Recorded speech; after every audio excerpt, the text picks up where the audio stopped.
Hey everyone, Brady. Course in Miracles Manual for Teachers. And today we'll be reading Section 9. Are changes required in the life situation of God's teachers? Changes are required in the minds of God's teachers. This may or may not involve changes in the external situation. Remember that no one is where he is by accident, and chance plays no part in God's plan.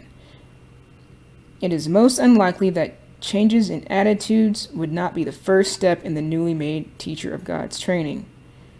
There is, however, no set pattern, since training is always highly individualized. There are those who are called upon to change their life situation almost immediately, but these are generally special cases. By far, the majority are given a slowly evolving training program in which many previous mistakes as possible, are corrected. Relationships in particular must be properly perceived and all dark cornerstones of unforgiveness removed.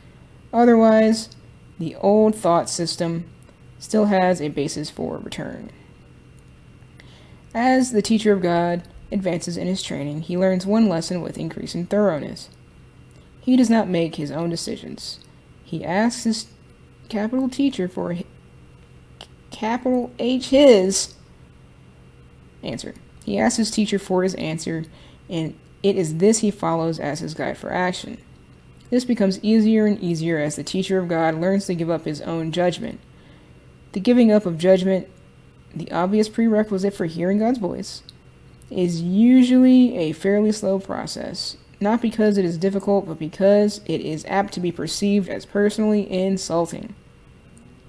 The world's training is directed toward achieving a goal in direct opposition to that of our curriculum. The world trains for reliance on one's own judgment as the criterion for maturity and strength. Our curriculum trains for the relinquishment of judgment as the necessary condition of salvation. Alex Brady.